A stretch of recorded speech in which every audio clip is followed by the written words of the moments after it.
Hi, my name is Will, also known as It Is Will over on Instagram. And I'm Willis, otherwise known as Willis.Newman over on Insta. And as professional photographers based here in Sydney, we're going to tell you the 5 photography mistakes to avoid this year. So the first mistake to avoid this year in your photography is gear FOMO. And if you don't know what that means, or you're not Australian, that means fear of missing out. And I know that everyone's experienced this, where they see a new piece of gear coming out and you feel like you really need to buy it to improve your photography. But I know that's not true, because I've been shooting on the Canon EOS R for 5 years now, and it came out in 2018. I've never had to upgrade, and instead just focused on my skills in photography. And I know Willis has the same experience with his camera as well. Exactly, I'm using the Sony a7 III, and that's pretty much just as old as what the EOS R is. Yeah. 5 years old, the camera, we've had it since it was new, and we still use it. We just improve our lenses, that's it. Yeah, and even before that, Willis was using a Nikon D... 3200, something like retro DSLR looking thing. Yeah, and I was using a Canon 80D, which is a good camera, but it's entry-level DSLR. So instead of focusing on the gear so much and what everyone else is shooting, focus on what you have already in your hands or at home, and focus on the skills that you can improve. Exactly, focus on your niche, improving your art. And if you're gonna buy new gear, don't get caught up in like the Apple or the iPhone routine where you gotta buy a new phone every year. Yeah. So the equivalent of that in the camera world is, buying a new body every year. You don't need to buy a new mirrorless body every year, every 2 years. Yeah. Just buy new lenses. That's all it is. And that can maybe alter your perspective on your photography, but it's not something which is required. Yeah. And it may be a bit controversial, this topic, because we're holding some expensive lenses in our hands as well. But this is more for the beginners out there that are looking at professional photographers, really good gear. Yeah. You don't need to go buy that gear, especially if you're just starting out. You can even just use your phone or something simple. It's not as intimidating as it looks. Yeah. It's expensive, but only if you make it. Yeah. Cool. All right. So the second photography mistake to avoid this year is always having an open aperture. And I know Willis and I are really guilty of this, because every time we bought a prime lens, we'd use f1.4, f1.8 for every single photo that we took. It's super satisfying, but mostly incorrect. Like for automotive photography, for example, take this trolley here, for example.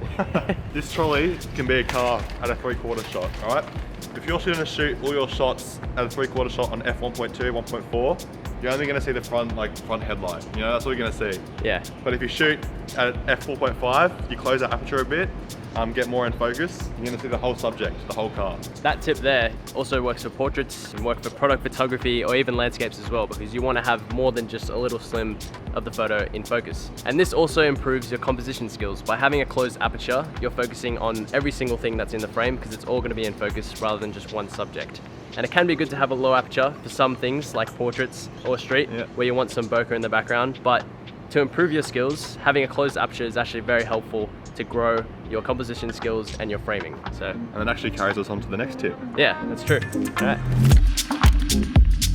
So the third photography mistake that you want to avoid doing this year is using auto mode. And this is something that ties into the second point that we made, because taking control over your settings, like the aperture, is going to help you in your photography journey. Exactly. Getting off auto mode is really, really beneficial if you're a beginner. It's about learning the exposure triangle. Understanding how to use ISO, aperture, and shutter speed all in unison. Your auto mode on your camera is going to think you just want to shoot a well-exposed, sharp photo every time. And that's not the case. So getting off auto mode is really going to help that. Yeah. And if you're still using auto mode and you're not a beginner, then I don't know what you're still doing on auto mode. This is something that for beginners, it's going to help your journey using manual mode, because you can dial in the settings that you want for the vision that you want to capture. So this is going to help your photography journey and basically just boost all your skills instantly. Exactly. Learning how to manipulate each setting and complement with the other settings. Yeah. You're going to be able to achieve a really unique look, whether it's a portrait shoot with slow shutter to, exaggerate emotion, or you're doing slow shutter panning shots of cars or whatever it may be. Yeah, exactly. That's all the fun. It's all on manual mode. Yep. So make sure you check it out.